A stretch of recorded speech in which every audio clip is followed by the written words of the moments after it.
अपर Gangetic plane, अपर Gangetic plain, ऊपरी गंगा का मैदान। अपर गंगेटिक प्लेन का मतलब ऊपरी गंगा का मैदान। अब देखिए ऊपरी गंगा का मैदान कहने का मतलब क्या, सीधे गंगा निकलती है उत्तराखंड से और कहाँ आ जाती है, उत्तर प्रदेश में। गंगा का फ्लो कहाँ कहाँ है, उत्तराखंड, उत्तर प्रदेश, उसके बाद बिहार, झारखंड, पश्चिम बंगाल।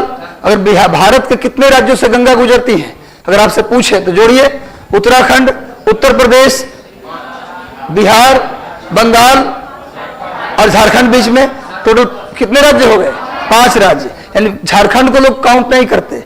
मैंने बताया था झारखंड के एकमात्र जिला है साहेबगंज जहां से गंगा गुजरती है। झारखंड का एकमात्र जिला है साहेबगंज जहां से गंगा गुजरती है। तो टोटल 5 राज्य हैं भारत में जहां से गंगा क्रॉस करती है। तो गंगा का मैदान कहां मिलेगा, जहां पर गंगा नदी प्रवाहित होती होंगी। तो गंगा कहां प्रवाहित होती है, निकलती कहां से है, उत्तराखंड से। तो जाहिर सी बात है उत्तराखंड में गंगा निकलती है तो गंगा का अधिकांश भाग पहाड़ों में होता है और पहाड़ में मैदान का निर्माण नहीं हो सकता। तो उत्तराखंड में गंगा के मैदान का विस्तार आपको नहीं मिलेगा। मिलेगा भी तो केवल भाबर और तराई। गंगा के मैदान में क्या मिलेगा, कल बताया था आपको, भाबर और तराई। लेकिन जब उत्तर प्रदेश में आएंगे तो आपको रियल मैदान का दर्शन होगा। यानी पश्चिमी उत्तर प्रदेश, पूर्वी उत्तर प्रदेश, बिहार और बंगाल। यानी गंगा के मैदान का विस्तार पूछा जाए तो आप कहां बोलेंगे, पश्चिमी उत्तर प्रदेश, पूर्वी उत्तर प्रदेश, बिहार और बंगाल। अब सुन लीजिए मेरी बात, ऊपरी गंगा का जो मैदान है अपर गंगेटिक प्लेन वो पश्चिमी उत्तर प्रदेश में है। कहां है, पश्चिमी उत्तर प्रदेश में। जो मध्य गंगा का मैदान है मिडिल गंगेटिक प्लेन है वो पूर्वी उत्तर प्रदेश और बिहार के पश्चिमी हिस्सों में। उसके बाद पूछा गया आपसे निचला गंगा का मैदान लोअर गंगेटिक प्लेन, तो बिहार के पूर्वी हिस्सा और पूरा बंगाल में। क्लियर है।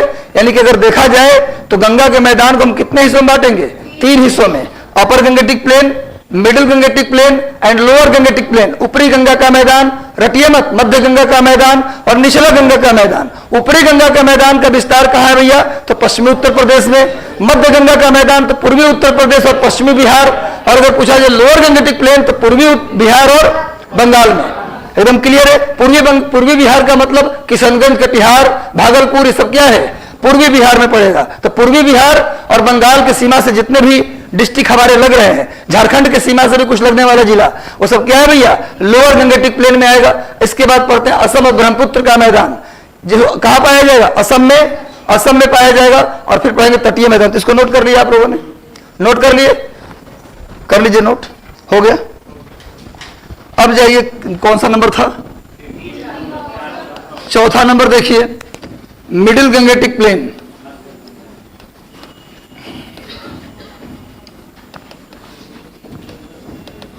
यानी मध्य गंगा का मैदान। मध्य गंगा का मैदान बताओ कहां होगा, पूर्वी उत्तर प्रदेश और पश्चिमी बिहार। क्लियर है। 5वें नंबर पर लिखिए लोअर गंगेटिक प्लेन, यानी निचला गंगा का मैदान या निम्न गंगा का मैदान। निचला गंगा का मैदान या निम्न गंगा का मैदान। निम्न गंगा का मैदान कहां पर होगा, निम्न गंगा का मैदान, पूर्वी बिहार और पूरा बंगाल।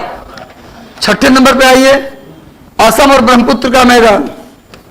असम का मैदान या ब्रह्मपुत्र का मैदान, यानी plain of Assam and Brahmaputra, plain of Assam and Brahmaputra. और 6ठे नंबर के बाद 7वें नंबर पे आइए, कोस्टल प्लेन। कोस्टल प्लेन यानी तटीय मैदान, यानी तटीय मैदान। और तटीय मैदान को ही बांटेंगे 2 हिस्सों में, पूर्वी तटीय मैदान, पूर्वी तटीय मैदान और पश्चिमी तटीय मैदान। पश्चिमी तटीय मैदान, east coastal plain and west coastal plain. Clear है। यानी तटीय मैदान को भी कितने हिस्सों में बांटेंगे, आप जानते हैं कि भारत के 9 राज्य हैं। भारत में कितने राज्य हैं जो समुद्र के किनारे हैं, 9 राज्य। समुद्र को कितने राज्य छूते हैं? 9 राज्य। उन 9 राज्यों में कुछ राज्य पूर्वी तट पे हैं और कुछ राज्य पश्चिमी तट पे हैं। तो पूर्वी तट पे जो राज्य हैं, 9 राज्य में जो पूर्वी तट पे राज्य है, वहां जो मैदान मिलेगा उसको बोलेंगे पूर्वी तटीय मैदान। और पश्चिमी तट पे जो राज्य है, केरला, महाराष्ट्र, कर्नाटक, गोवा, गुजरात, इसमें क्या मिलेगा? पश्चिमी तटीय मैदान। लेकिन पूर्वी तटीय मैदान और पश्चिमी तटीय मैदान में एक अंतर है। पश्चिमी तटीय मैदान पूर्वी तटीय मैदान की तुलना में पतली है, यानी कि जो पूर्वी तटीय मैदान ज्यादा चौड़ी है और पश्चिमी तटीय मैदान कम चौड़ी है। इसके पीछे वजह यह है कि पश्चिमी तटीय मैदान में जितनी नदियां बहती हैं, मैदान का निर्माण कौन करती है? नदियां। मैदान का निर्माण कौन करती हैं? नदियां। तो पश्चिमी तटीय मैदान में जो नदियां गिरती हैं, या तो लंबी, या तो कम दूरी तय करती हैं, या तो दूरी कम तय करती हैं, या फिर वो कठोर चट्टानों से बहती हैं। पश्चिमी तट पे जो नदी बह के गिरती है, जैसे नर्मदा, ताप्ती, शरावती, पेरियार, जितनी भी नदियां पश्चिम में जाके अरब सागर में गिरती हैं। आप जानते हैं कि पश्चिमी घाट से, मैंने बताया था कि पश्चिमी घाट यहां पर है, यहां से जो नदियां निकलेंगी वो क्या होंगी? कम दूरी तय करेंगी, या तो कम दूरी तय करेंगी, साथ में ये कठोर चट्टानों से बहेंगी।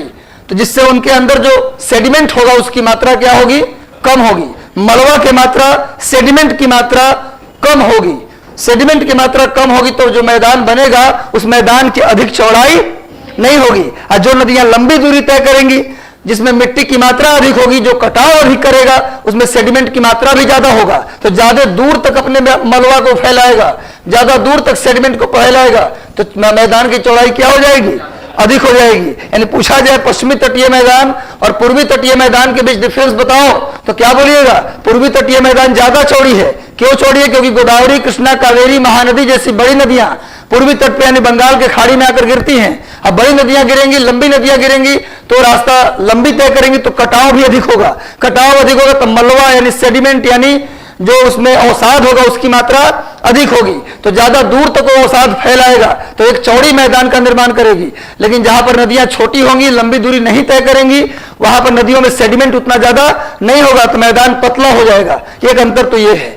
और दूसरा अंतर क्या है कि पूर्वी तटीय मैदान पर, पूर्वी जो तटीय मैदान है, ईस्ट कोस्टल जो प्लेन है, उस पर लैगून की मात्रा सबसे ज्यादा होता है। लैगून बताएंगे क्या होता है। और पश्चिमी तटीय मैदान में कयाल की मात्रा सबसे अधिक होती है।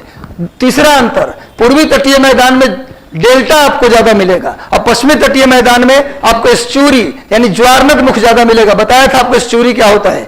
डेल्टा एस्चुरी में क्या अंतर होता है? जब मिट्टी की मात्रा नदी में ज्यादा हो तो डेल्टा का निर्माण होता है, और जब मिट्टी की मात्रा नदी में कम हो तो जब वो जमा समुद्र के किनारे नदियां जो मिट्टी का जमाव करते हैं उसी को तो डेल्टा कहते हैं, उसी को क्या बोलते हैं? डेल्टा। लेकिन अगर मिट्टी की मात्रा कम होगी तो समुद्र की लहरें उसको क्या करेंगी? बार बार बहा के ले जाएंगी। तो बार बार बहा करके पानी को, मिट्टी को पानी ले जाएगी, तो कटा छटा डेल्टा का निर्माण होगा। उस कटे छटे डेल्टा को ही बोलते हैं एस्चुरी या ज्वारनद मुख। और जब मिट्टी की मात्रा नदी में बहुत ज्यादा है तो कितना भी काट छाट करेगी समुद्र की लहरें तो उतना काट नहीं पाएगी, जिससे एक रेगुलर शेप का निर्माण होगा। तो रेगुलर फिगर का निर्माण हो तो उससे क्या बोलते हैं हम लोग? डेल्टा। और कटा छटा फिगर हो तो क्या बोलते हैं उसको? ज्वारनद मुख या एस्चुरी कहते हैं। तो तीन अंतर बताया। पहला अंतर, पूर्वी तटीय मैदान ज्यादा चौड़ी है, पश्चिमी तटीय मैदान कम चौड़ी है। दूसरा अंतर, पूर्वी तटीय मैदान पर लैगून मिलता है और पश्चिमी तटीय मैदान पर कयाल मिलता है। और कयाल और लैगून दोनों एक झील का प्रकार है। कयाल भी एक झील है और लैगून भी एक झील है। उसके बाद तीसरा अंतर तीनों दोनों के बीच कि पूर्वी तटीय मैदान पर डेल्टा मिलता है, लेकिन पश्चिमी तटीय मैदान पर क्या मिलता है? एस्चुरी। क्यों मिलता है भैया? क्योंकि डेल्टा एक रेगुलर शेप है, और रेगुलर शेप नदियां तभी बना पाएंगी मिट्टी के जमाव से जब उसमें मिट्टी की मात्रा अधिक होगी। और मिट्टी की मात्रा तभी अधिक होगी या तो नदियां लंबी दूरी तय करे या तो मुलायम क्षेत्रों से बहे, तभी नदी में मिट्टी की मात्रा ज्यादा होगी। जब या तो नदियां लंबी दूरी तय करे या उसमें मिट्टी की मात्रा अधिक हो, तब क्या होगा? तब क्या करेगी वो? मिट्टी का ज्यादा रेगुलर शेप में जमाव कर पाएगी, समुद्र की लहरें उसको बहा नहीं पाएगी, जिससे क्या बनेगा? डेल्टा। और जब मिट्टी की मात्रा कम होगी तो डेल्टा तो बनेगा पर कटा छटा डेल्टा बनेगा। नदियां उस समुद्र की लहरें उस मिट्टी को क्या करेगी? बहा के ले जाएगी। तो उसको जो कटा छटा डेल्टा है उसी को क्या बोलते हैं? एस्चुरी या ज्वारनदमुख। बिल्कुल क्लियर है? तो इसको हम डिटेल में एक मैप बनाते हैं, उसके बाद करते हैं। चलिए एक मैप बना लीजिए आप लोग भी, कुछ ज्ञान बढ़ रहा है।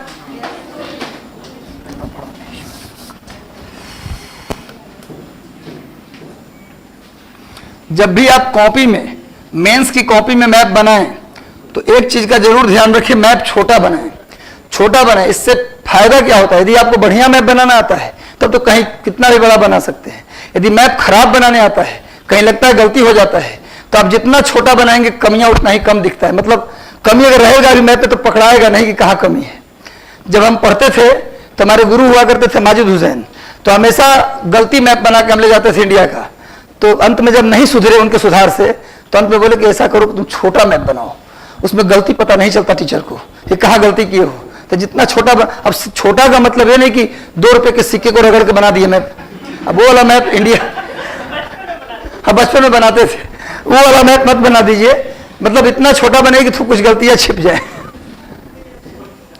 वो खुद यूपीएससी की कॉपी चेक करते थे, उनके पास कॉपी रियल कॉपी आती थी, तो वही बताए कि ऐसा करो तुम तो ठीक रहेगा, पार पा जाओगे। अब इसमें ज्यादा पकड़ नहीं पाएंगे आपकी कहाँ गलती है।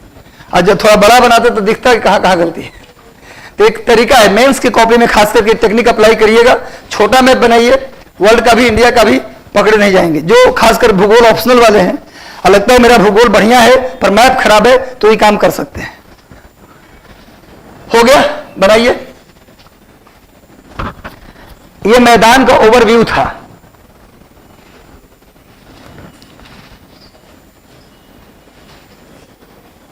इंडिया जैसा लगना चाहिए, मतलब ऐसा ना कि पाकिस्तान लगने लगे आपके मैप से या अमेरिका लगने लगे। अमेरिका लगे तो चल जाएगा, पाकिस्तान ना लगे नहीं। जैसे चीन पूरे भारत को अपने मैप में दिखाता है, अपना जो ऑफिशियल मैप है अंदर का ना, उसका सपना है कि पूरा भारत जो है चीन में है ना। तो चीन पूरे इंडिया को अपने मैप में दिखाता है।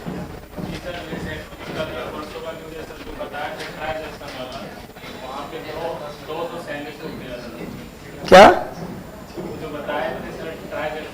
हाँ हाँ, चीन भेजा है ना, उसका काम ही है कि धीरे धीरे धीरे कब्जा करो। वो गांव के किसान नहीं करते, एक किसान दूसरे किसान के खेत को काट काट काट करके घुस जाते हैं उसके खेत में, फिर बाद में लड़ाई झगड़ा होता है तो अमीन बुलाया जाता है, फिर मेरे को सीधा किया जाता है। वरना काट काट के दो आदमी परिवार का रात में जाएगा और पूरा खेत को रात में उसके खेत में घुसा देगा। तो उसी तरह चीन की आदत है। चीन अपनी सेना को कहता है धीरे धीरे करके घुसते जाओ। अब यहां खड़े हो, कोई नहीं देखा तो यहां पर खड़े हो जाओ, अब यहां तक मेरा है। इस तरीके से मगर चीन के पास संसाधन इतना है ना, सैनिक इतने हैं कि वो आराम से कर लेता है। हमारे पास कितना सैनिक कहाँ बहाल करें? सैनिक को देने के लिए पैसा भी तो रहना चाहिए। अब मोदी जी चाह रहे हैं कि जितना कम से कम में काम चल जाए, कई सारे ऑफिस को मर्ज कर दिए, यहाँ तक कि लोकसभा टीवी राज्यसभा टीवी अलग अलग था तो उसको भी मर्ज कर दिए, ताकि वहां भी कम एक कर्मचारी से काम चल जाए। तो इनका क्या था ना, मोदी का फॉर्मूला ही था, कम ऑफिस, लोग कम और काम ज्यादा देकर के उनका काम निकाला जाए, जिससे रेवेन्यू का बचत हो। इनका कहना है कि जनता के पेट काट के ही देश का निर्माण करवाया जाए। चलिए जाने दीजिए, इस पर ज्यादा बहस हम नहीं करते। अब आइए, बहुत अच्छे नेता हैं, देश के महान नेता हैं, आगे बढ़ते हैं। चलिए एक सेकेंड, ओ कोई बात नहीं, एक सेकेंड रुको, गूगल वाला ठीक नहीं होगा ना, कोई बात नहीं है, मेरे यहाँ तो जल्दी बन जाएगा।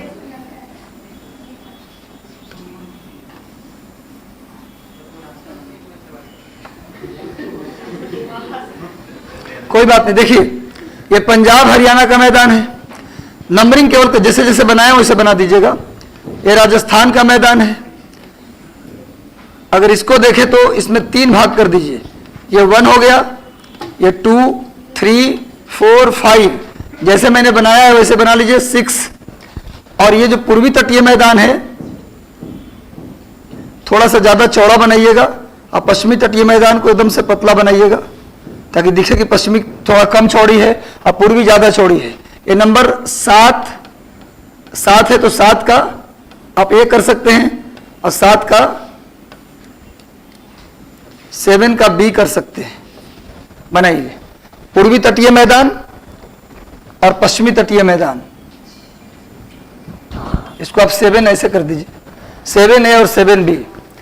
और जैसे जैसे मैंने लिखा है आपको, नंबर 1 पे क्या लिखा था, पंजाब हरियाणा का मैदान, एकदम उसी लोकेशन में है। 2 पे क्या लिखा, राजस्थान का मैदान। 3 पर क्या लिखा, अपर गंगेटिक प्लेन। 4 पर क्या लिखा, मिडिल गंगेटिक प्लेन। 5 पर क्या लिखा, लोअर गंगेटिक प्लेन। और 6 पर क्या लिखा, असम और ब्रह्मपुत्र का मैदान। और 7 पर क्या लिखा, तटीय मैदान।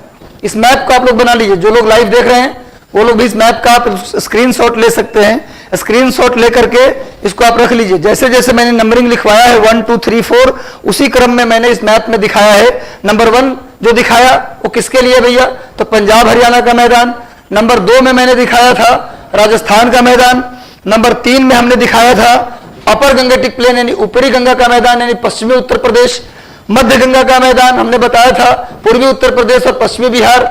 और लोअर गंगेटिक प्लेन में क्या बताया था, पूर्वी बिहार और पूरा बंगाल। और लोअर गंगेटिक प्लेन के बाद क्या बताया, असम और ब्रह्मपुत्र का मैदान 6 नंबर पर असम में। और तटीय मैदान भारत के जो 9 तटीय राज्य हैं वहां तटीय मैदान फैला हुआ है, और उसमें पूर्वी तटीय मैदान ज्यादा चौड़ी है और पश्चिमी तटीय मैदान कम चौड़ी है। तो मैप जो बनाइएगा आप लोग पूर्वी तटीय मैदान को थोड़ा ज्यादा चौड़ी दिखाइएगा और पश्चिमी तटीय मैदान को कम चौड़ी दिखाइएगा।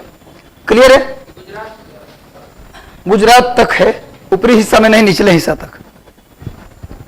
ठीक है, क्लियर है?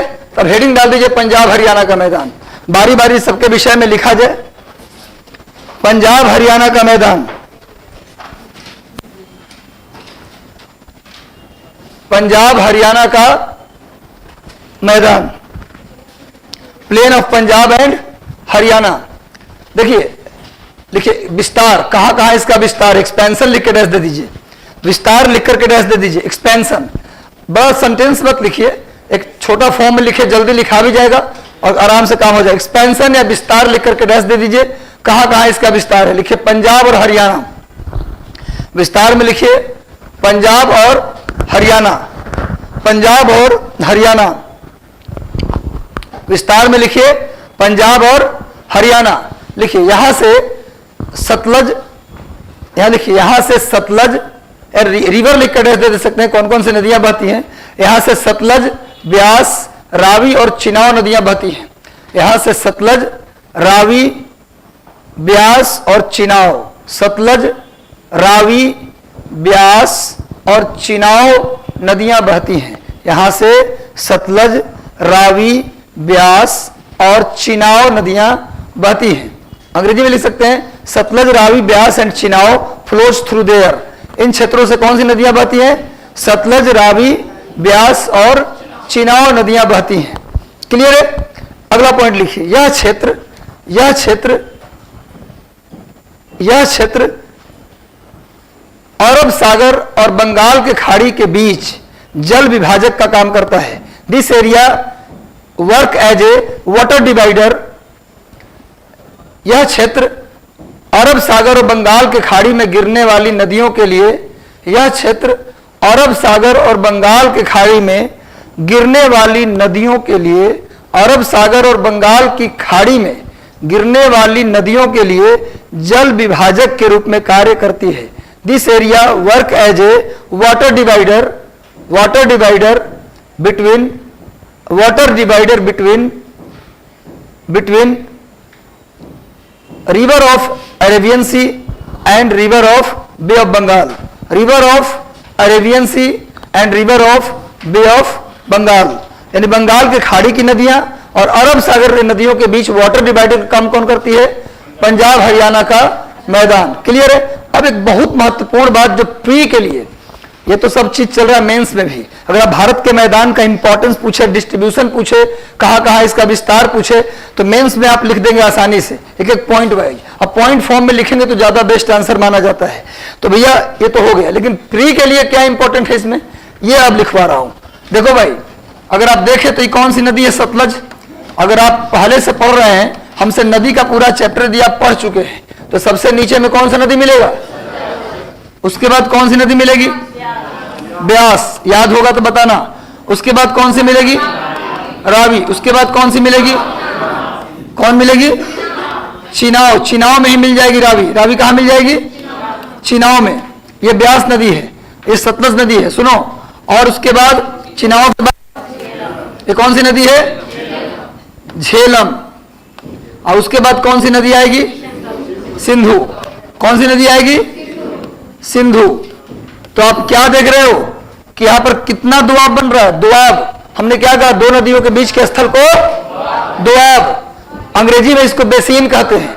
दोआब को अंग्रेजी में क्या बोलते हैं, बेसिन, या कहीं कहीं अंग्रेजी में भी दुआबे लिखा रहता है। इंग्लिश के बुक पढ़ोगे ना तो दुआब को दुआब ही लिख देता है, लेकिन वैसे अंग्रेजी में बेसिन, हिंदी में दुआब। दो नदियों के बीच के स्थल को दुआब कहते हैं। तो यहाँ कितने दुआब बन रहे हैं? 1 2 3 4 और 5, यानी झेलम और सिंधु के बीच भी दुआब बन रहा है। झेलम और सिंधु के बीच, फिर झेलम और चिनाव के बीच, चिनाव और रावी के बीच, रावी और ब्यास के बीच, और ब्यास और सतलज के बीच। देख रहे हो ना आप? क्या देख रहे हो कि भैया ब्यास, सतलज और ब्यास, इस मैदान में कई सारे दुआब हैं। इस मैदान में कई सारे दुआब हैं। कितने दुआब हैं भैया? टोटल कितने दुआब हैं? 5। सिंधु सतलज के बीच कहां दुआब करेंगे? अभी अब ठीक है, ये भी हो सकता है, कोई दिक्कत नहीं है, लेकिन झेलम और सिंधु के बीच, फिर झेलम और चिनाव के बीच, चिनाव और रावी के बीच, रावी और ब्यास के बीच, और ब्यास और सतलज के बीच कितने दुआब? 5। तो इसको बना लीजिए और एक लाइन लिख लीजिए। आप लोग पहले बनाने से पहले लिख लीजिए। लिखिए, इस मैदान पर 5 प्रमुख दुआब स्थित है। इस मैदान में, या इस मैदान पर लिख सकते हो, इस मैदान में 5 प्रमुख doab, 5 important doab situated on this plain. 5 important doab situated on this plain. इस मैदान पर 5 महत्वपूर्ण दुआब स्थित हैं। 5 important basin situated on this plain. इस मैदान पर 5 महत्वपूर्ण दुआब स्थित हैं। इसके बाद ये फोटो बना लीजिए। इसके बाद इस चित्र को आप बना लीजिए। बन गया? बना लिए? इस चित्र को बना लिया आपने? बनाइए। आप एक रफ वर्क कर लीजिए इस चित्र को, बहुत इंपॉर्टेंट है। बना लिया आप लोग? पीछे कुछ नहीं करना भाई, लाइन तो खींचना है, ऐसे ऐसे ऐसे ऐसे, कुछ दिक्कत थोड़ा ना है। ऐसे हो गया, यही लाइन खींचना है, लिख देना है नाम। 7 कहां दिखाई दे रहे? 1 2 3 4 5। अब बाकी सतलज ब्यास, सिंधु ब्यास करेंगे तो बहुत दूर हो जाएगा, इतना चौड़ा लंबा दुआब रहेगा। नदी का प्रभाव कुछ दूर तक न रहेगा भाई, नदी का प्रभाव कुछ ही दूर तक न रहेगा। आप कह रहे सिंधु और सतलज, इसके बीच काफी, फिर पाकिस्तान में आ जाएगा वो दुआब। जिस दुआब की बात कर रहे हैं सिंधु सतलज के बीच, तो कहां पहुंच जाएंगे आप? पाकिस्तान। हम इंडिया के दुआब की बात कर रहे हैं। सुनो, नंबर 1 पे लिखो, सुनो, सतलज और ब्यास के बीच में जो दुआब है ना, उसे क्या कहा जाएगा? बिस्त दुआब। नंबर 1 पे कौन सा दुआब है? बिस्त दुआब। बिस्त दुआब, बिस्त, बिस्त। बहुत इंपॉर्टेंट लाइन लिखवा रहा हूं, इसको ठीक से लिख लीजिए। बिस्त दुआब या बिस्त बेसिन, किस, अब ना हो तो ब्रैकेट में समझने के लिए लिख दो, किसके बीच? सतलज और ब्यास के बीच। सतलज प्लस ब्यास, बाद में कहीं फोटो देखकर कोई कंफ्यूजन ना हो तो बिस्त दुआब लिख के अब ब्रैकेट में कर दो सतलज प्लस ब्यास। अब कैसे याद रहेगा? आज ही आपको याद करा देता हूं, ऐसी याद कि जीवन में न भी पढ़े तब भी आपको परमानेंट याद हो जाएगा। दूसरा लिखिए, सुनो, लिख लिया आप लोगों ने? अब सुनिए, ब्यास और रावी के बीच बारी दुआब। बारी दुआब नामे से बनता ही है, बारी दुआब। बारी दुआब, ब्यास और रावी के बीच कौन सा दुआब? बारी दुआब। ब्यास और रावी के बीच बारी दुआब।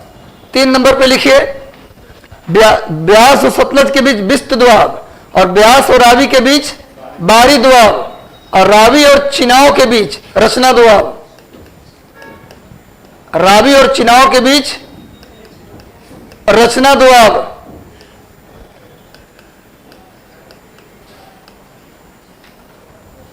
रावी और चिनाव के बीच रचना दुआब। 4 नंबर पे आइए, चिनाव और झेलम के बीच, ब्रैकेट में हो तो लिख देना रावी प्लस चिनाव। रावी और चिनाव के बीच रचना। 4 नंबर पे लिखिए, चिनाव और झेलम के बीच चेस दुआब। चेस दुआब, चेस दुआब। बगल में लिख दो चिनाव प्लस झेलम। चिनाव और झेलम के बीच चेस दुआब। चेस दुआब। और 5 नंबर पे सिंधु और झेलम के बीच सिंधु सागर दोआब, ये थोड़ा रटना पड़ेगा। सिंधु सागर दोआब, सिंधु सागर, सिंधु सागर दोआब, सिंधु और झेलम के बीच, सिंधु प्लस झेलम कर दीजिएगा, सिंधु और झेलम के बीच सिंधु सागर दोआब। देखिए याद कैसे होगा, ब्यास से सतलज, स से सतलज और ब से ब्यास तो बिस्त, बस आ गया ना बिस्त। अब देखिए ब्यास और रावी तो ब से ब्यास और र से रावी तो बारी दोआब, भूलेंगे कभी। रचना, र से रावी और च से चिनाव, रचना दोआब, चेस दोआब, चिनाव और झेलम के बीच। खाली एक सिंधु सागर दोआब याद करना पड़ेगा, उसमें एक सिंधु तो लगा हुआ है ही, खाली झेलम। अगर option they they match the following में कि कौन सी नदी के मिलने बीच में कौन दोआब, तो ऑप्शन मिल जाता तो गलती नहीं करेंगे आप। अब तो दिख रहा है नाम से ही किसके बीच में कौन सा दोआब होगा। ये प्रश्न हमेशा पूछता है, इन दोआब से प्रश्न हमेशा आते हैं। क्लियर है, समझ में आ गया बात। अब लिखिए इस मैदान में मुख्यतः गेहूं, इस मैदान में मुख्यतः कौन कौन सी फसलें उगाई जाती हैं। आप क्रॉप लिख के डैश दे सकते हैं, कौन कौन सी फसलें इस मैदान में उगाई जाती हैं। मैदान मुख्यतः जाना जाता है अपनी फसलों के लिए। मैदान का मुख्य इंपॉर्टेंस है उसमें फसल का उत्पादन। भारत अगर कृषि प्रधान देश है तो इसलिए नहीं कि यहां पर पठार और पहाड़ है, भारत कृषि प्रधान देश है तो इसलिए क्योंकि यहां पर मैदान है। क्लियर समझ में आ रहा है बात। तो मैदान की मुख्य विशेषता उसकी कृषि प्रधानता के कारण है। क्लियर है, तो इसलिए फसल का लिखना हर एक मैदान में जरूरी होगा। तो लिखिए क्रॉप में लिखिए गेहूं, मक्का, गेहूं, मक्का, सरसों, गेहूं, मक्का, सरसों, चावल, गेहूं, मक्का, सरसों। पंजाब में आपने सुना भी होगा मक्के दी रोटी, सरसों दा साग। और दी मतलब आर्टिकल नहीं, प्रीपोजिशन, ये प्रीपोजिशन है। दी क्या है, की और का। राम दा सिस्टर, राम दी सिस्टर, राम दा ब्रदर। दा मने का, दी मने की। तो मक्के दी रोटी और सरसों दा साग सुना होगा आपने पंजाब में। और हरियाणा में आएंगे तो हरियाणा के लोग ज्यादातर बाजरे की रोटी खाते हैं। और हरियाणा में आप जाओगे ना तो आपको खास करके किस क्षेत्र में, जो राजस्थान के मैदानों वाला क्षेत्र है, खास करके आप गुड़गांव, रेवाड़ी, ये जो पूरा इलाका है, अलवर, ये पूरे क्षेत्र में लोग बाजरे की रोटी खाते हैं, ज्यादातर बाजरे की रोटी। अगर आपको मेहमान नवाजी उन्होंने किया है कि चलिए आज मेरे यहाँ मेहमान हैं, गेस्ट हैं, तो आपको ले जाएंगे वो, तो आपको बाजरे की रोटी खिलाएंगे और प्लस में लस्सी, मट्ठा जिसको बोलते हैं, लस्सी के नाम पर मट्ठा पिला देते हैं, दही नहीं पिलाते, मट्ठा देंगे पूरा बढ़िया नमक वमक डाल के, और घी लगा देंगे, घी ओरिजिनल होगा, इसकी गारंटी है। वो लगाएंगे तो ये दोनों चीज खिलाएंगे। प्लस जाते जाते आपको गोंद का लड्डू, जो गोंद नहीं होता, गोंद का लड्डू एक होता है, आप पता नहीं, बड़ा स्वादिष्ट लगता है। मैं स्पेशली गुड़गांव पढ़ाता था तो बच्चों को बोलता था भाई ले आना गोंद का लड्डू, और सब खूब बना कर मेरे ले लाते थे, मुझे पसंद था वो। तो गोंद का लड्डू ये फेमस है। तो उस पूरे क्षेत्र में आप देखेंगे। रेवाड़ी में तो खैर एक रेवड़ी वहां पर चलता है, बतासा टाइप का मिठाई होता है ये चीज। तो लिख लीजिए पंजाब हरियाणा के मैदान में कौन कौन, गेहूं, मक्का, सरसों, चावल। क्लियर हो गया, बस ये हो गया हमारा। अगला पॉइंट लिखिए, इस क्षेत्र, लिखिए इसी क्षेत्र में पहली बार हरित क्रांति आया था। इसी क्षेत्र में पहली बार हरित क्रांति का विकास हुआ था। इसी क्षेत्र में पहली बार हरित क्रांति का विकास हुआ था, ग्रीन रेवोल्यूशन, हरित क्रांति।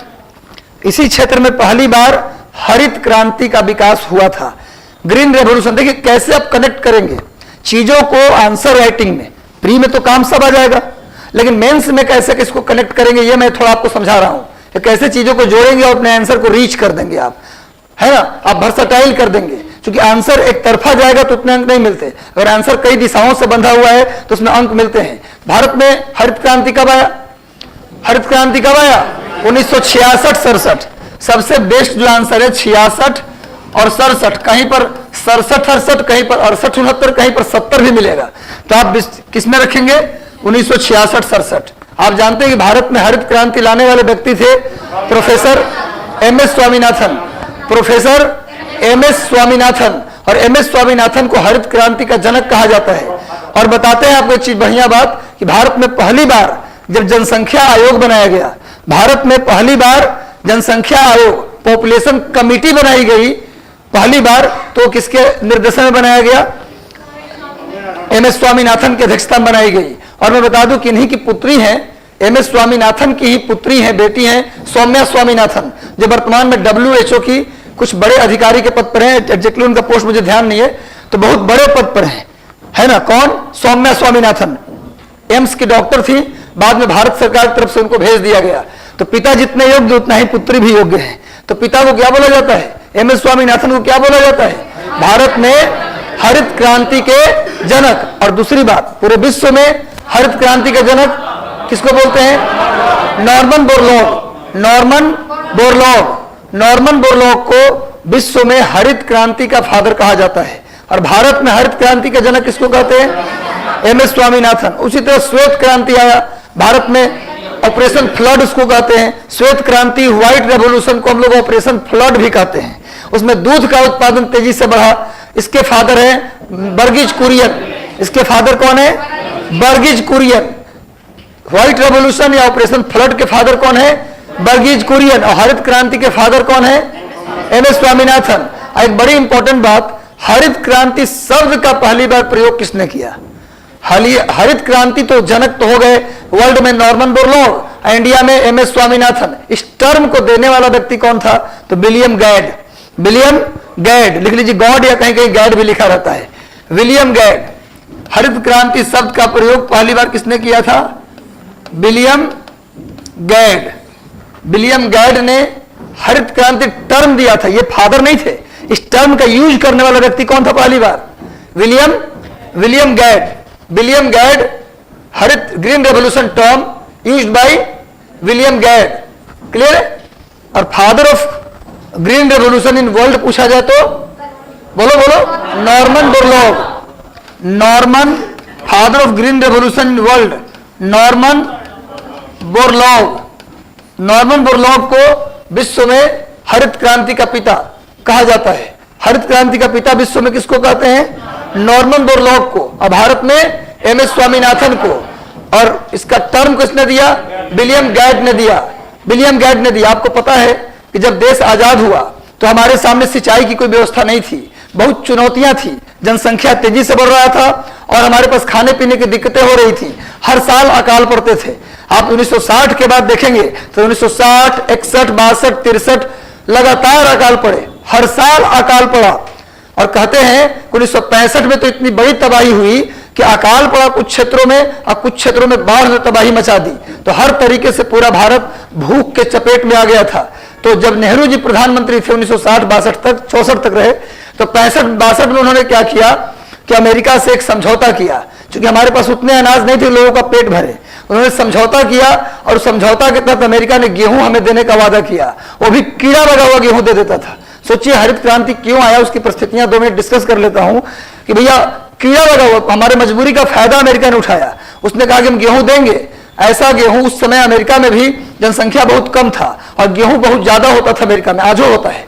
प्रेरी घास के मैदान जो है ना, उसे ब्रेड बास्केट ऑफ गोल्ड कहते हैं। एक दिन आपको समझाया था कि वहां शीतकालीन गेहूं और बसंतकालीन गेहूं अब क्यों होता है भी समझाया था आप लोगों को, अगर क्लास उस दिन किए होंगे तो भैया अमेरिका में पहले भी गेहूं होता था, आज भी होता, पर आज यूज होता है, आज मिस यूज नहीं होता। उस जमाने में लाखों टन गेहूं अमेरिका फेंक देता था अटलांटिक महासागर में। उसका गेहूं खराब हो जाता था और सीधे कहां भेज देता था? अटलांटिक महासागर में फेंक देता था। वही गेहूं जो खराब हो चुका था वो इंडिया को दिया उसने समझौता के बाद। और उस गेहूं के लिए लंबी लाइनें लगती थी, इतनी भूख थी, लंबी लाइन। अगर सुबह में अगर लाइन लगे हैं आप तो शाम को गेहूं नहीं मिलेगा। रात में 12 बजे लाइन लग जाएंगे तो आप पहुंच पाएंगे शाम तक, वरना नहीं मिलेगा गेहूं आपको। इतनी लंबी कतारें। और उस गेहूं के लिए हम उससे गिड़गिड़ाए अमेरिका से, अमेरिका ने कीड़ा लगा गेहूं दिया हमको। और एक बार उसी समय नेहरू जी गए थे अमेरिका। ये सब अनछुआ पहलू है जो किताबों में आपको नहीं मिलेगा। अमेरिका गए हुए थे नेहरू जी उसी समय जब ये समझौता कर चुके थे। उसके बाद नेहरू अमेरिका गए तो एक मीटिंग में हो शाम को मीटिंग खत्म हुआ तो डिनर हो रहा था। रात को सारे ऑफिशियल डिनर करते हैं, सारे विश्व के लोग वहां जुटे हुए थे। नेहरू जी भी बैठे थे डिनर में। तो अमेरिका के एक छोटा सा मंत्री ने कहा कि नेहरू जी अगर भोजन की जरूरत पड़ता है तो भीख मांगने हमारे पास चले आते हैं। यही सब प्रयोग किया उसने अपनी भाषा में कि भीख मांगने मेरे पास चले आते हैं और साथ हमें रूस का देते हैं। आप भीख मांगते हैं मुझसे और साथ किसको दे रहे हैं आप? रूस का। इस तरह का प्रयोग किया नेहरू जी। क्या वो नेहरू का अपमान नहीं था, वो पूरे भारत देश का अपमान था। प्रधानमंत्री कोई बोलता है इसका मतलब प्रधानमंत्री को नहीं बोल रहा है, पूरे देश का अपमान कर रहा है। नेहरू जी तुरंत उस मीटिंग को कैंसिल करते हैं। अब भारत और मुझे मीटिंग अब नहीं करना। वहां से अगले दिन भारत आते हैं और मैक्सिको की यात्रा करते हैं। और फिलीपींस की यात्रा करते हैं। फिलीपींस से चावल का बीज लाते हैं, और मैक्सिको से गेहूं का उन्नत बीज लाते हैं। कुछ वैज्ञानिकों का टीम भी लाते हैं और बोलते हैं कि आज सो समझौता रद्द अमेरिका से और हम अपने देश में अब उगाएंगे। और कहा जाए कि हरित क्रांति के बीज किसने बोया, तो पंडित नेहरू ने बो दिया, और उसको सफल किसने बनाया, तो लाल बहादुर शास्त्री और श्रीमती इंदिरा गांधी। समझ में आ रहा है बात? तो इस तरीके से हमारा देश में हरित क्रांति लाया गया। कहते हैं कि उस जमाने में भूख कालम ऐसा था कि नई दिल्ली रेलवे स्टेशन पर लाशों का लाइन बिछ गया था, सिर्फ भूख से मरने वाले का। अब चलते तो आपको देख के चलना पड़ता, कौन मरा हुआ व्यक्ति कौन मरा हुआ नहीं, इतना लाश, और सब भूख से मरे हुए लोग थे। खाने के लिए घास की रोटी भी नहीं मिलता था लोगों को। ये मारा मारी हो गया था 60 से 65 के बीच। वो स्थिति आपने नहीं देखा है, और कुछ लोग कहते हैं 70 साल में कुछ हुआ ही नहीं। चलिए जाने दीजिए, क्योंकि परिस्थितियां नहीं है ना। कुछ लोग पिताजी पसीना बहाए कमाए, तो बेटा क्या कर देता है, अरे ऐसा ऐसा पैसा तो आते जाते हम तो खूब कमा लेंगे। लेकिन किसी ने परेशानी देखा तो नहीं कहता कि 70 साल में कुछ नहीं हुआ। आप समझ रहे हैं मैं क्या कहना चाहता हूं? चलिए आगे बढ़ते हैं। नेक्स्ट आइए भैया, जाने दीजिए। तो ये हमारी परिस्थितियां थी देश की। तो 66-67 में क्या आया, हरित क्रांति। तो मेन बात जो बताना वो बताना चाहता हूं कि जब हरित क्रांति आया, असली बात ये बताना था इस मैदान के बारे में, सुन लीजिए ध्यान से, महत्वपूर्ण बात है। जब हरित क्रांति आया तो पंजाब हरियाणा के किसानों को या तो बहुत कम पैसे में बिजली दी गई, या तो बहुत कम पैसे में सिंचाई के साधन दिए गए, या तो फ्री में दे दिए गए। क्या दिया गया, फ्री में उसको पानी और बिजली। पंजाब हरियाणा के किसानों का बिजली पानी क्या कर दिया गया, फ्री कर दिया गया कि आप हरित क्रांति का विकास कीजिए, खूब फसल उगाइए। तो इंडिया के लोगों को नहीं जानते कि जो चीज फ्री में मिलता है वो पाकिस्तान की संपत्ति समझ के उसको यूज करते हैं, है ना। फ्री में मिल गया मतलब हमारी संपत्ति नहीं है, ये पाकिस्तान की संपत्ति है। ये नहीं जानते कि मोदी जी अपने जमीन बेचकर नहीं दे रहे हैं, नेहरू जी अपने जमीन बेचकर नहीं दिए, ये देश का आपका टैक्स का पैसा था उसी से आपको दिए। ये सड़क मोदी जी का नहीं है, सड़क आपका है। जो राष्ट्रीय महत्व की जो चीजें हैं, धरोहर है सरकार का, वो आपका है, सरकार का नहीं है। अगर उसको आप गंदा करते हैं, तोड़ते हैं, तो नुकसान है सरकार का नहीं, आपका है। ये बात पता नहीं भारतीयों को कब समझ में आएगा। तो फ्री में जब पानी और बिजली मिला, जब फ्री में पानी और बिजली दी गई, तो लोग खेत में इतना पानी डाल दिए कि कैपेसिटी से पानी क्या हो गया, ज्यादा। हर एक मिट्टी की एक कैपेसिटी होती है, हर एक मिट्टी की पानी ग्रहण करने की कैपेसिटी होती है। उसके बाद वो पानी ग्रहण नहीं करता, वो पानी रिस करके नीचे चला जाता है, वो पानी रिस करके नीचे चला जाता है। सॉइल टेक्नोलॉजी के लोग भी यहां बैठे हैं, तो पानी रिस करके कहां चला जाता है, नीचे चला जाता है। और बाद में वो पानी सूरज की रोशनी पड़ता है, गर्मी होती है, तो भाप बन के बाहर आता है। जब बाहर आता है तो नीचे से नमक और चूना को भी बाहर लाता है, नीचे से चूना और नमक को भी बाहर लाता है। अब चूना नमक जब बाहर आता है तो जो उपजाऊ मिट्टी थी ना, वो चूना और नमक के मिलने से क्या हो जाती है, बंजर हो जाती है। कैसी हो जाती है, बंजर। उसी मिट्टी को बोलते हैं हम लोग क्षारीय मिट्टी, एल्कलाइन सॉइल। उसी मिट्टी को क्या बोलते हैं हम लोग, क्षारीय मिट्टी। जब भाप बन के पानी बाहर निकलने लगा तो नीचे का नमक और चूना भी बाहर आया। बोले सर ये कैसे हो सकता है कि पानी गैस बनकर बाहर निकल रहा है और फिर भी नमक और चूना बाहर आ गए, कैसे हो सकता है।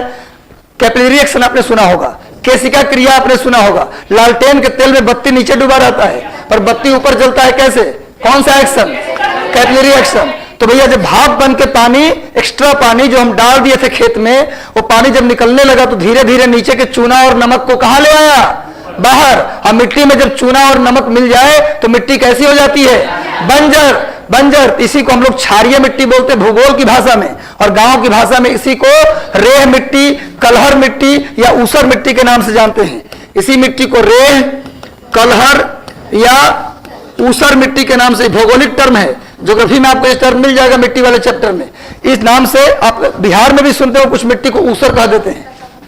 वो जमीन पैदा वाला नहीं है, वो जमीन ऊसर है। और ऊसर जमीन वही मिलता है जहां पानी या तो बहुत दिन से जमा है या तो पानी सिंचाई हम ज्यादा कर दिए हैं। तो हरित क्रांति जहां जहां आया, जिस इलाके में आया, पंजाब हरियाणा पश्चिमी उत्तर प्रदेश, यहाँ इतना सिंचाई किया गया, इतना ज्यादा पानी खेत में दिया गया जो फ्री में था, तो लोग दे दिए। अब वहां की मिट्टी धीरे धीरे क्या हो रही है, बंजर हो रही है, ऊसर हो रही है। जो मिट्टी पहले सोना उगलती थी वही मिट्टी या चूना उगल रही है। क्या उगल रही है भैया, चूना उगल रही है। उसी चूना प्रधान मिट्टी को क्या कहते हैं, अल्कलाइन सॉइल या क्षारीय मिट्टी, और वहां की भाषा में रेह, कलहर या ऊसर के नाम से इस मिट्टी को जानते हैं। इस मिट्टी को बोलिए सर क्या पंजाब हरियाणा पूरा बंजर हो जाएगा, आप पूछेंगे सर क्या पूरा पंजाब हरियाणा बंजर हो जाएगा क्या, बिल्कुल नहीं। उस मिट्टी को उपजाऊ करने का भी एक खाद आता है, जिप्सम। पूछा जाए कि क्षारीय मिट्टी को, इस बंजर मिट्टी को, इस रेह, कलहर, ऊसर मिट्टी को यदि आपको उपजाऊ बनाना है तो किस खाद का प्रयोग करते हैं, जिप्सम का। और यही जिप्सम है जो वही जिप्सम जिससे हम लोग प्लास्टर ऑफ पेरिस का निर्माण करते हैं। जिप्सम से ही क्या बनाते हैं, POP, plaster of Paris. Gypsum सबसे ज्यादा भारत में राजस्थान में मिलता है, कई बार मैं बता चुका हूं। और जिप्सम में से वाटर निकाल लेते हैं तो क्या बन जाता है? पीओपी। जिप्सम में से वाटर हटा दिया जाए, है ना, 1.5 वाटर, 2 वाटर उसमें से 1.5 निकाल लीजिए, हाफ वाटर बचा दीजिए, तो क्या बन जाता है? प्लास्टर ऑफ पेरिस, है ना। Calcium sulphate, hydrated calcium sulphate को जिप्सम कहते हैं, और डिहाइड्रेटेड कैल्शियम सल्फेट को प्लास्टर ऑफ पेरिस कहते हैं। समझ में आ रहा है बात? तभी बात लिख लेना है। देखिए, इस क्षेत्र में हरित क्रांति का इतना कहानी के बाद एक लाइन लिखिए, लिखिए, इतना कहानी के बाद एक सब। देखिए, जब तक बैकग्राउंड नहीं बताऊंगा तो एक लाइन का कोई मतलब नहीं रहता। हाँ, अरे बताइए। देखिए, एक्चुअली क्या था कि उस क्षेत्र में सिंचाई के साधन मौजूद थे काफी हद तक। पहली बात तो ये था, सुन लीजिए, सिंचाई के साधन मौजूद थे। दूसरा, वहां के क्लाइमेट भी वहां को फेवर कर रहा था। जो वहां का क्लाइमेट था वो आपदा से मुक्त था, मैंने डिजास्टर से मुक्त था, न बाढ़ न सूखा, एवरेज रेन भी हो जाता था, सिंचाई वाटर लेवल भी काफी ऊपर था, है ना। इसीलिए उस क्षेत्र में क्या हुआ? हरित क्रांति सफल हुआ। क्लियर है? और वहां के जो किसान थे, खासकर देखा जाए पहले से भी वो रीच, उनका जो क्षमता था, माने आर्थिक स्थिति थी, वो ठीक थी। इस वजह से उस क्षेत्र में हरित क्रांति ज्यादा सफल हुआ।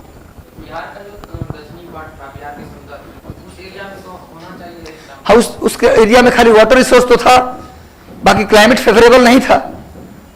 बाढ़ और सूखा ये हमेशा इस क्षेत्र के लिए ट्रेजेडी आज भी है। हालांकि द्वितीय हरित क्रांति जो लाया गया, अरे सुन लो, सेकेंड ग्रीन रेवोल्यूशन क्यों लाया गया? आखिर द्वितीय हरित क्रांति की बात क्यों हो गई? इसी द्वितीय हरित क्रांति जो लाया गया, इसी को बोलते हैं सदाबहार क्रांति। याद रखिएगा, जो सेकेंड ग्रीन रेवोल्यूशन की बात हो रही है सर अभी, उसका वजह क्या था कि जिन क्षेत्रों में पिछले बार हरित क्रांति नहीं आई थी, उन क्षेत्रों में भी अब हरित क्रांति का विकास किया जाए। और जिन फसलों के उस समय जो हरित क्रांति आया भारत में 66-67 में, स्पेशली गेहूं पर आया। किस फसल पे आया? गेहूं पर, और थोड़ा चावल पर भी आया। गेहूं चावल को छोड़कर और कोई फसल का विकास उतना ज्यादा नहीं हुआ। अब सरकार सेकेंड रेवोल्यूशन में ट्राई कर रही है कि अब जितने और भी फसल हैं उनके उत्पादन को भी क्या किया जाए? इंक्रीज किया जाए, और उन क्षेत्रों को भी कवर किया जाए जो पिछले बार ग्रीन रेवोल्यूशन में कवर नहीं हुए थे। इसी को बोलते हैं सेकेंड ग्रीन रेवोल्यूशन, या इसी को बोलते हैं सदाबहार क्रांति, एवर ग्रीन रेवोल्यूशन, या इसी को बोलते हैं पहले इंद्रधनुषी क्रांति भी नाम दिया गया था। कांग्रेस पार्टी की सरकार में इसी को क्या नाम दिया गया था? इंद्रधनुषी, रेनबो रेवोल्यूशन, इसी को रेनबो रेवोल्यूशन, इसी को एवरग्रीन रेवोल्यूशन, इसी को सेकंड ग्रीन रेवोल्यूशन भी कहते हैं। तीनों एक ही बात है। जो किस लिए लाया गया? उन फसलों को जो पहले हरित क्रांति में नहीं शामिल हुआ था उनको शामिल किया जाए, या उन क्षेत्रों को जो पहले हरित क्रांति में शामिल नहीं हुए थे उनको भी शामिल किया जाए। इसी को बोलते हैं द्वितीय हरित क्रांति। और तीसरा बात कि पिछले हरित क्रांति में अधिकतम केमिकल फर्टिलाइजर का प्रयोग किया गया था। पिछला हरित क्रांति में अधिकतम रासायनिक खाद का प्रयोग किया गया था, लेकिन द्वितीय हरित क्रांति में कोशिश की जा रही है कि ज्यादातर जैविक खाद यानी बायो फर्टिलाइजर का ही प्रयोग किया जाए। समझ में आ रहा है बात? जिससे कि मिट्टी, जो पहली हरित क्रांति थी, भाई क्या चल रहा है? कोई दिक्कत है विशेष तो बोल दीजिए, हम जवाब दे देंगे उसका। बड़ा इंपॉर्टेंट बात बता रहा हूं, आप लोग उसको सुन नहीं रहे। पहली हरित क्रांति में केमिकल फर्टिलाइजर का प्रयोग किया, उससे क्या हुआ? एनवायरमेंट में भी केमिकल का प्रभाव पड़ा, जिससे एनवायरमेंट में पॉल्यूशन बढ़ा, मिट्टी भी हमारी पॉल्यूटेड हो गई, मिट्टी की क्षमता कम हो गई।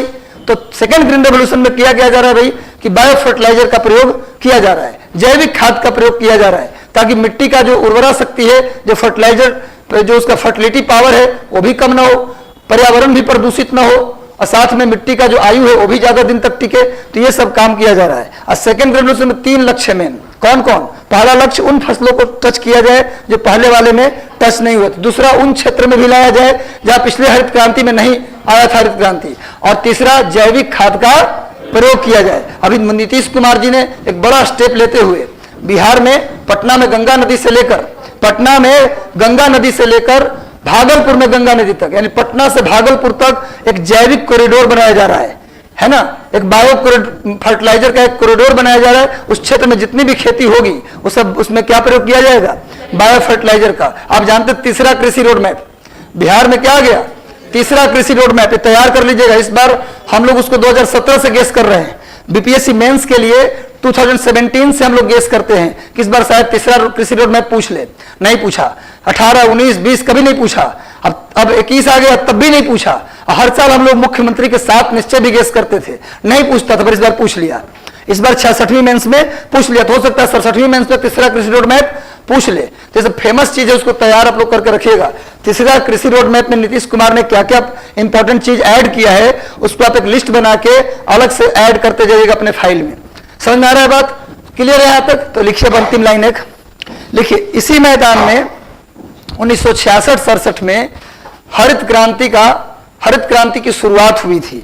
इसी मैदान में 1966-67 में हरित क्रांति की शुरुआत हुई थी। हरित क्रांति की शुरुआत हुई थी। क्लियर है सबका? कहीं कोई दिक्कत तो नहीं समझने में? अगर कहीं कोई ऐसा टेक्निकल टर्म लगता है कि बोल के हम निकल गए तो आप पूछ सकते हैं। हाँ न्यूट्रल मतलब उसको, मतलब उसमें जो रिएक्शन हो चूना और नमक से, वो रिएक्शन करके मिट्टी को क्या करता है, मिट्टी में कैसे पोषक तत्वों का निर्माण करता है जो मिट्टी उपजाऊ बन जाती है। हाँ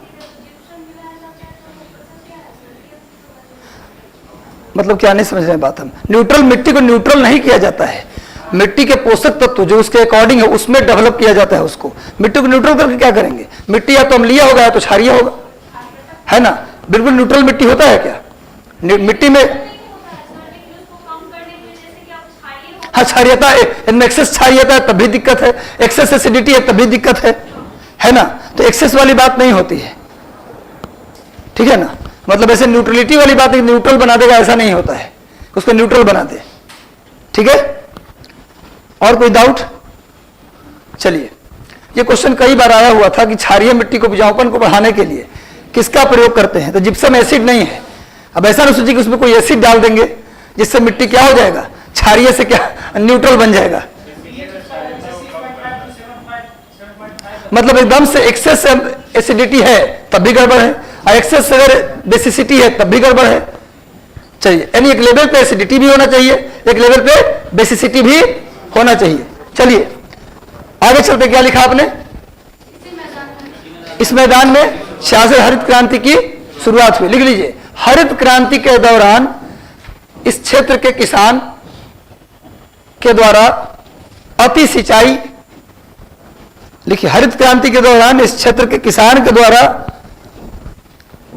अति सिंचाई, एक्सेस इरिगेशन, अति सिंचाई, इस किसान के द्वारा अति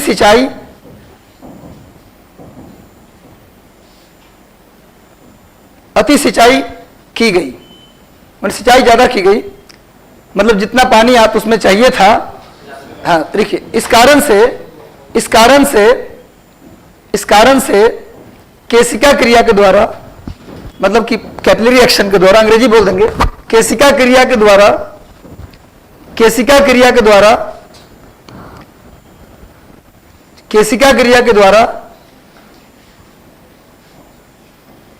इस क्षेत्र की उपजाऊ मिट्टी क्षारीय मिट्टी में बदल गई। इस क्षेत्र की उपजाऊ मिट्टी क्षारीय मिट्टी में बदल गई। नहीं, आप लिख सकते हैं कि alkaline soil made by capillary action due to excess irrigation,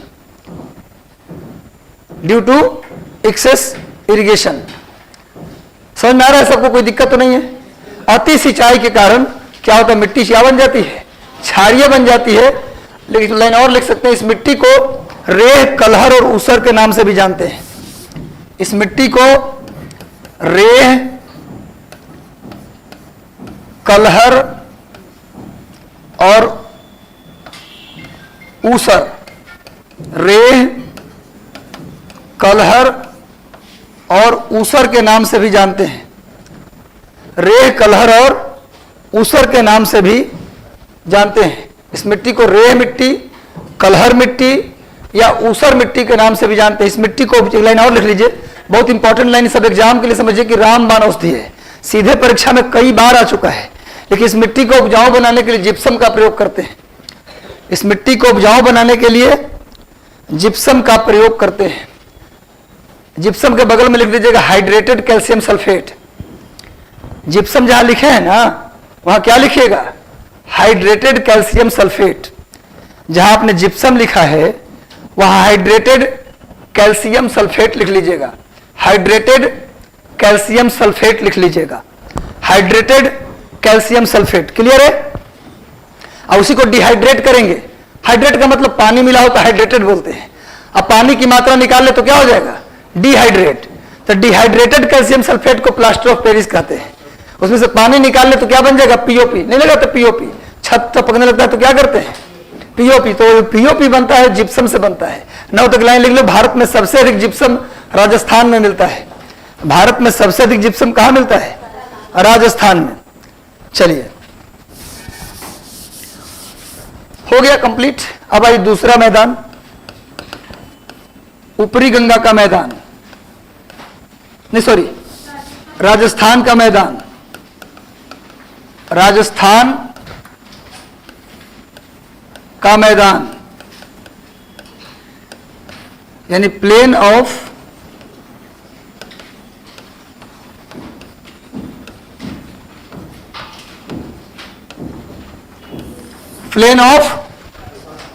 अभी आपने देखा है कि राजस्थान का मैदान जो है, यहां पर अरावली पर्वत है राजस्थान में। सॉरी, थोड़ा सा और नीचे बनाओ। यहां पर राजस्थान में क्या भैया? अरावली पर्वत। अरावली पर्वत के पश्चिम में भी राजस्थान है और अरावली पर्वत के पूरब में भी राजस्थान है। अरावली पर्वत के पश्चिम और पूरब दोनों तरफ राजस्थान है। अरावली पर्वत के पश्चिम में थार मरुस्थल है। क्या भैया? थार मरुस्थल। इस फोटो को बना सकते हैं आप। अरावली पर्वत के पूरब में राजस्थान का मैदान है, अलग से बना सकते हैं। राजस्थान का मैदान है।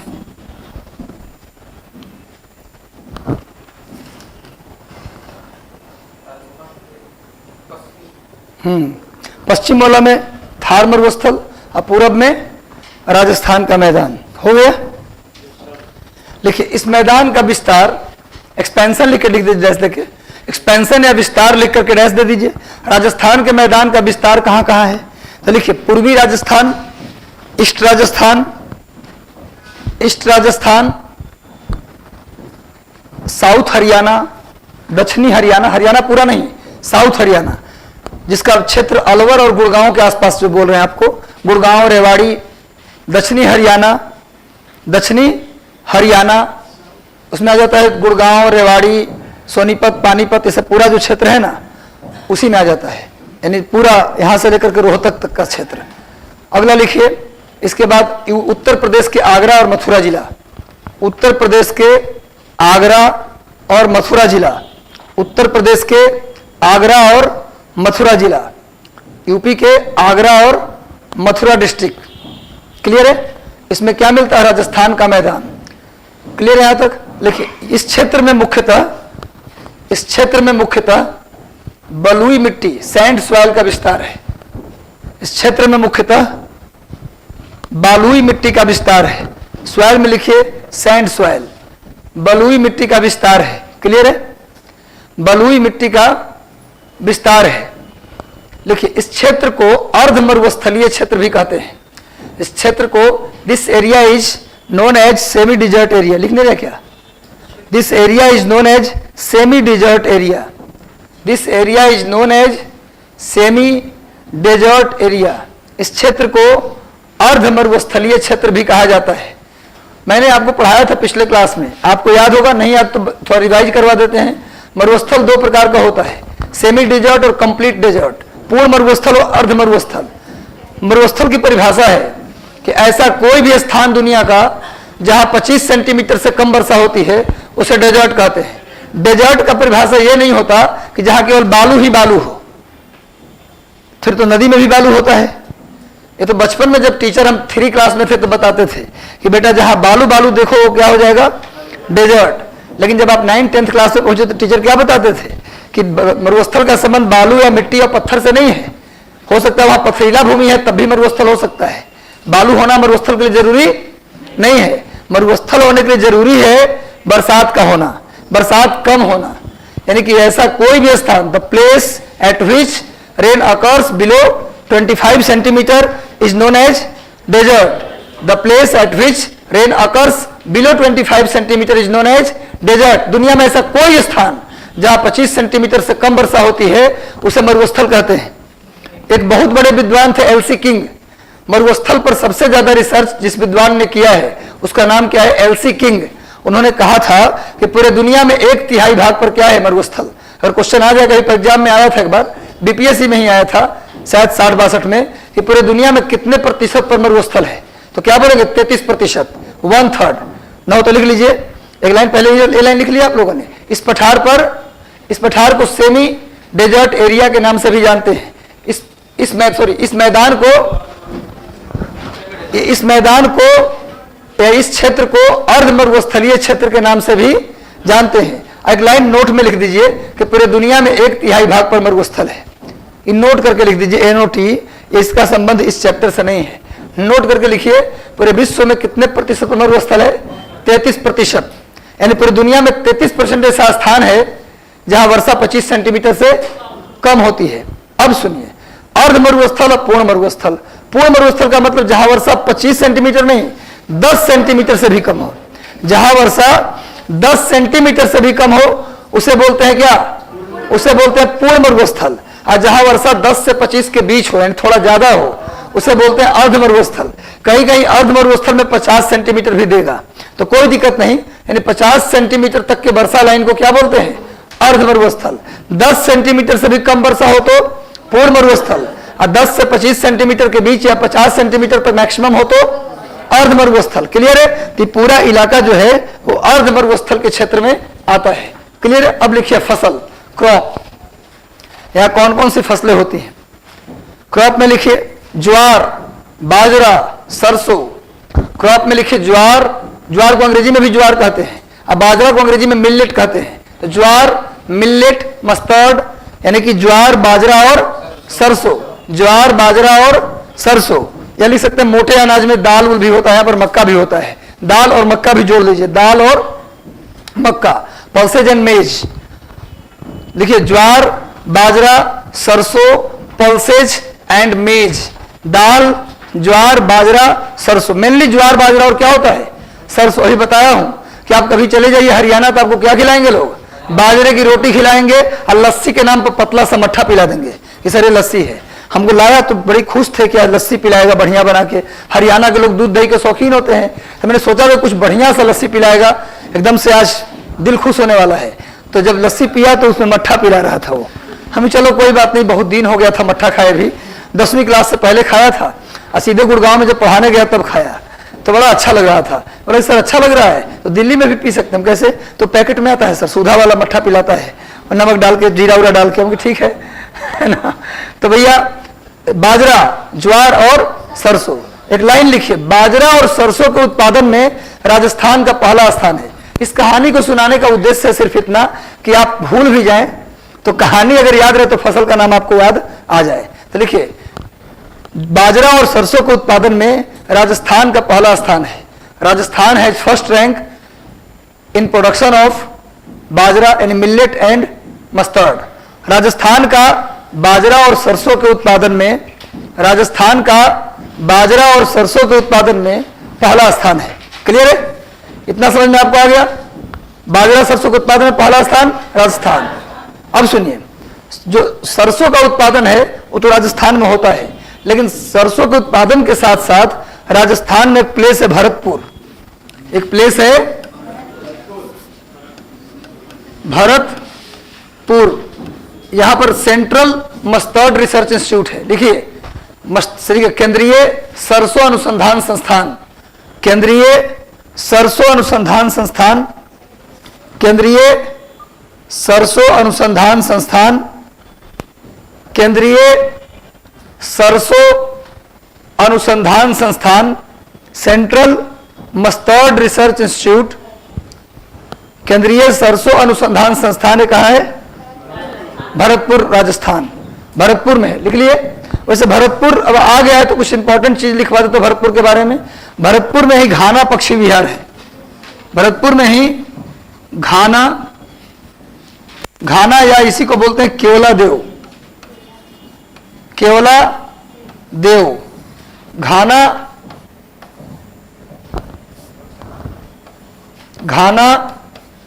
या केवला देव, ये दोनों एक ही बर्ड सेंचुरी का दो नाम है, अलग अलग नहीं है।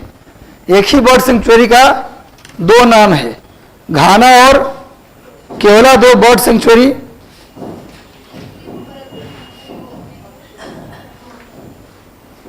घाना और केवला दो बर्ड सेंचुरी कहाँ है बताओ? भरतपुर में। एक ही मत, हिंदी में घाना और केवला दो पक्षी विहार, हिंदी में क्या बोलते हैं? पक्षी विहार। ये भी कहाँ है? भरतपुर में। क्लियर है? लिखिए, हाँ भरतपुर सेंचुरी इसी को कहते हैं। इसी सेंचुरी को घाना बर्ड सेंचुरी कहते हैं या केवला दो बर्ड सेंचुरी कहते हैं। लिखिए लिखिए, यह पक्षी विहार साइबेरिया से आने वाले सारस के लिए प्रसिद्ध है। लिखिए, यह पक्षी विहार साइबेरिया से आने वाले सारस के लिए प्रसिद्ध है। यह पक्षी विहार साइबेरिया से आने वाले सारस के लिए प्रसिद्ध है। यह पक्षी विहार साइबेरिया से आने वाले सारस पक्षी क्रेन, अंग्रेजी में सारस को क्या बोलते हैं? Crane, Siberian crane. लिख लीजिए, Bharatpur bird sanctuary famous for Siberian crane. Actually होता क्या है ना कि साइबेरिया में ठंडी के दिनों में बहुत ज्यादा सर्दी हो जाती है, तो पक्षी उड़ के कहां चले जाते हैं? भरतपुर। हाँ, फिर जनवरी फरवरी के बाद मार्च से यहाँ गर्मी आना शुरू हो जाता है, तो ये पक्षी मार्च अप्रैल तक कहां चले जाते हैं? साइबेरिया। फिर वहां रहते हैं 6 महीने, और फिर अक्टूबर नवंबर तक आते आते। इनके लिए वीजा पासपोर्ट की जरूरत नहीं है। बाउंड्री, कानून, नियम, रुकावट ये दिमाग वालों के लिए। जिसके पास जो बिना दिमाग है उसके लिए कोई वीजा पासपोर्ट की जरूरत नहीं होती, क्योंकि दिमाग वाले लोग ही गलत होते हैं। दिमाग वाले, खतरा दिमाग वालों से है, बिना दिमाग वाले तो क्या खतरा है? इसीलिए वीजा पासपोर्ट लगाया जाता है इंसानों के लिए। वीजा और पासपोर्ट, रुकावटें, कानून किसके लिए? इंसान के लिए। जब कानून और रुकावट है तब तो इतना तोड़ता है आदमी। खुद की सुरक्षा के लिए लोग कहा जाता है कि हेलमेट पहनिए, और तब भी इंसान अगर पुलिस वाला नहीं है तो उड़ाते निकल जाता है। ऐसा लगता है कि रोड हमारा है, क्या कर लेगा कोई? अरे कर क्या लेगा? गिरोगे आगे, आप लगेगा तो मरोगे तुम।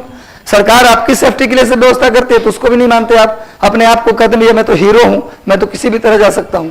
जाइए, फिर एकाएक ऊपर ही चले जाइएगा। हो गया भाई, समझ में आ गया? तो घाना बर्ड सेंचुरी किसके लिए फेमस है? एक चीज और लिखिए, Ghana bird sanctuary is example of wetland. लिखिए, आर्द्र भूमि। Very good. घाना पक्षी विहार, घाना पक्षी विहार आर्द्र भूमि, घाना पक्षी विहार आर्द्र भूमि,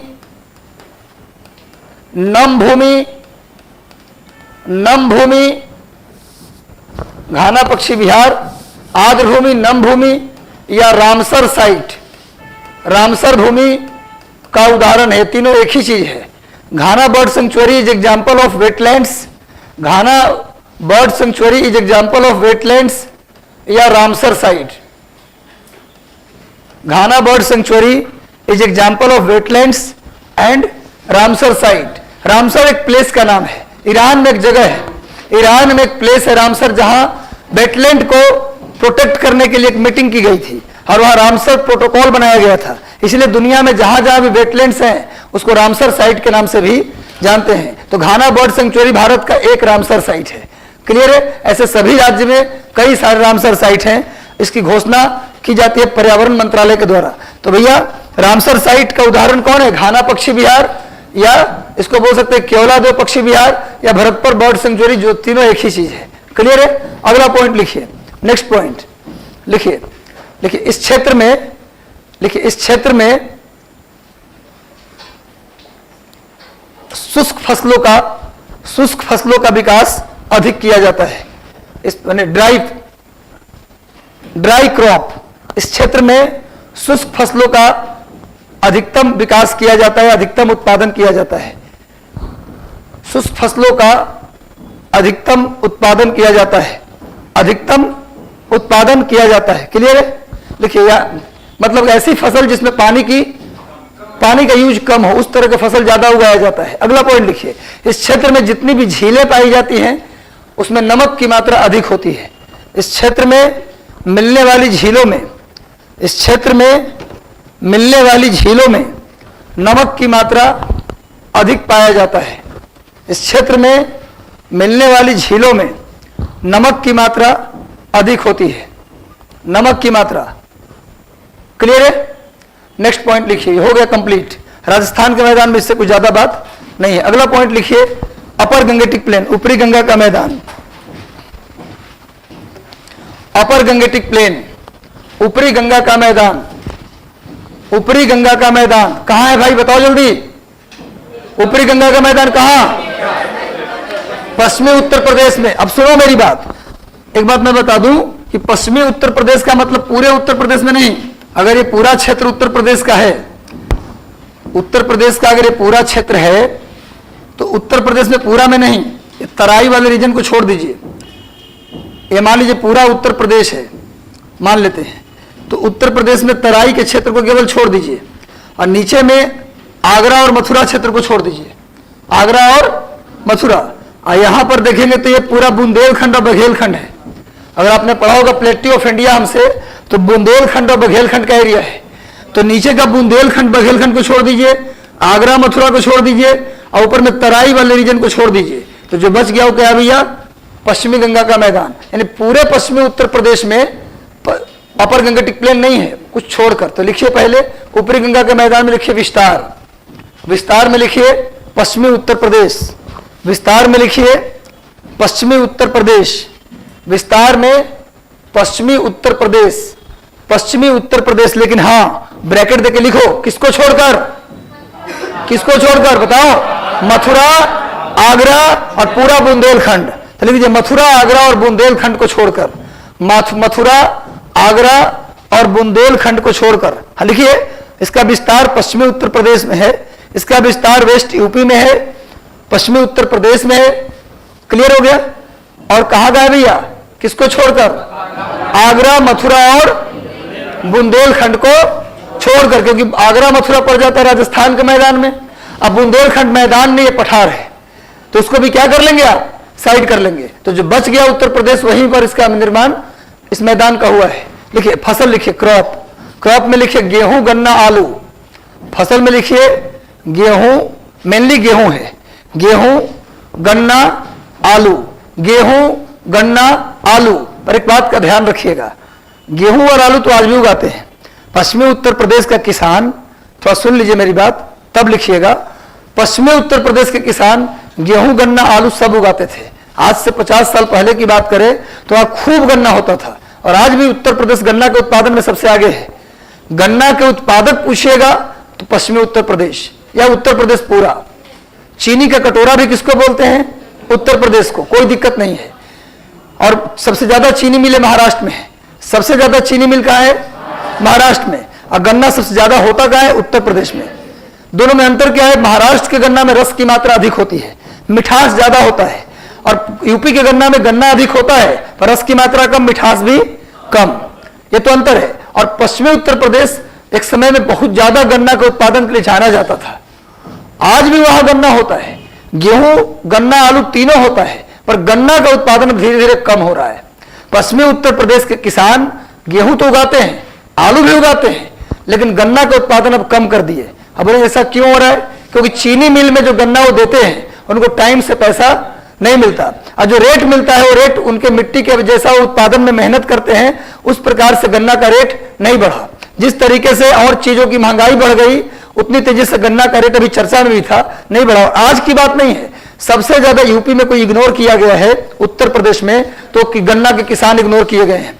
गन्ना मिल में जाके दे आइए आप गन्ना, और उसके 1 साल के बाद आपको मिलेगा पूरा पैसा, क्लियर नहीं होगा आपका, तुरंत तो देगा नहीं, 3 महीने 4 महीने पर थोड़ा थोड़ा करके आपको देगा, और गन्ना का रेट भी कम मिलेगा। तो वहां के जो किसान हैं वो गन्ना उगाते हैं वहां किसान, लेकिन अब कम उगाते हैं। और गन्ना की जगह वो अपने खेत में क्या उगा लेते हैं, पॉपुलर।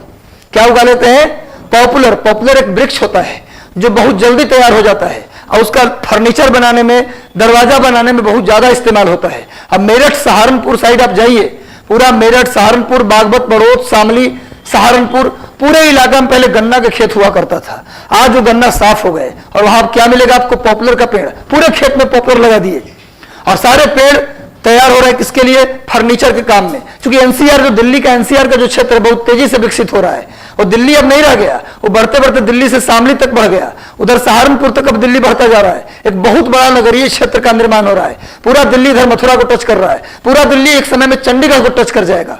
आप भूगोल ऑप्शनल अगर आपका होगा तो एक टर्म पढ़ रहा है सन नगर।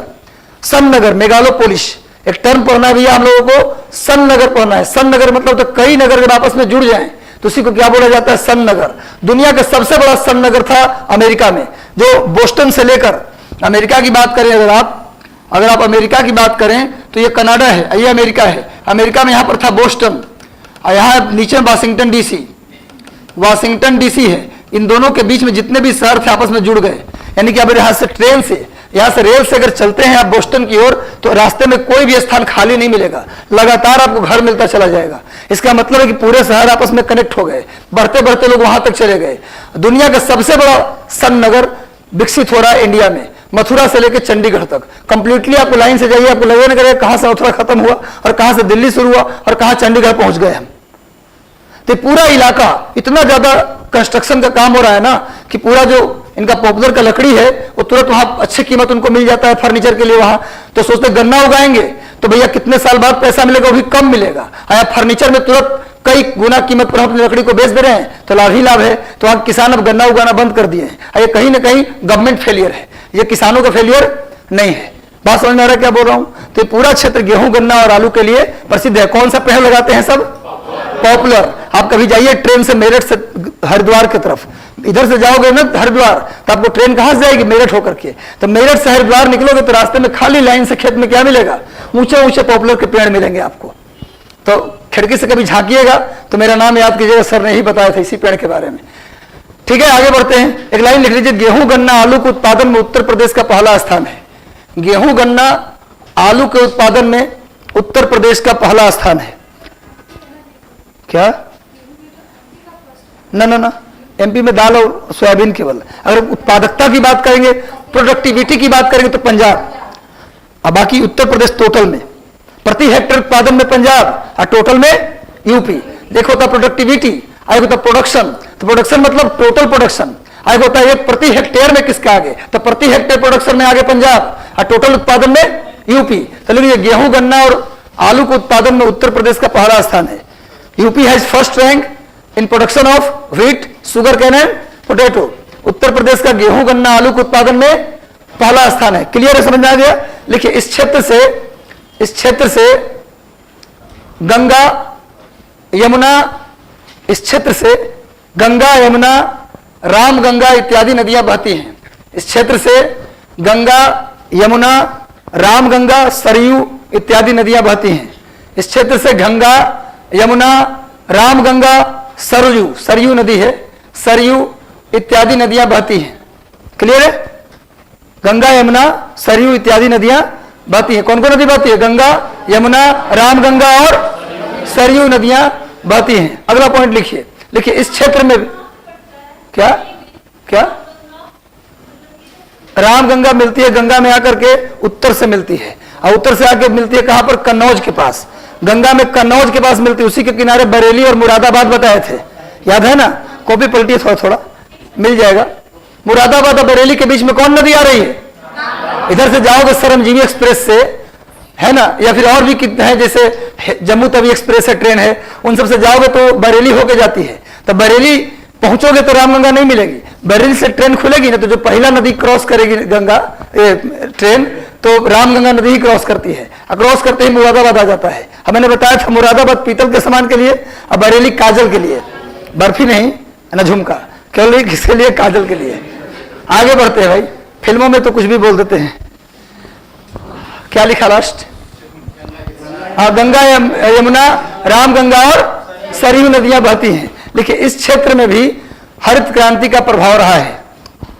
इस क्षेत्र में भी हरित क्रांति का प्रभाव रहा है। इस क्षेत्र में भी हरित क्रांति का प्रभाव रहा है। इस क्षेत्र में भी हरित क्रांति का प्रभाव रहा है। प्रभाव रहेगा हरित क्रांति का तो क्या मिलेगा? कौन सी मिट्टी? क्षारीय मिट्टी। देखिए इस क्षेत्र में भी क्षारीय मिट्टी का विस्तार हुआ है, विकास हुआ है। इस क्षेत्र में भी एल्कलाइन सॉइल, क्षारीय मिट्टी मतलब अल्कलाइन सॉइल, बताया तो था भी थोड़ी देर पहले।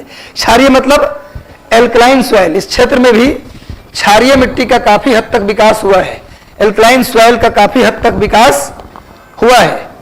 क्लियर रहेगा, समझ में आ गया आपको? इस क्षेत्र में भी क्षारीय मिट्टी का विकास हुआ है। कौन से क्षेत्र में? पश्चिमी उत्तर प्रदेश में। और लिखिए इस क्षेत्र में सिंचाई का मुख्य साधन नलकूप है।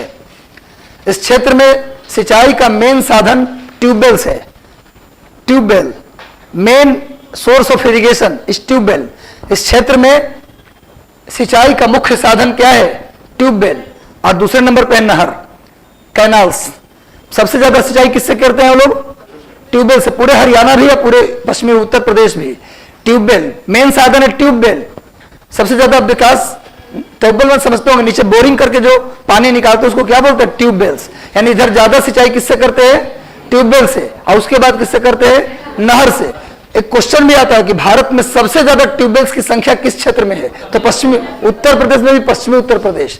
लेकिन भारत में ट्यूबवेल की सबसे अधिक संख्या भी पश्चिमी उत्तर प्रदेश में है।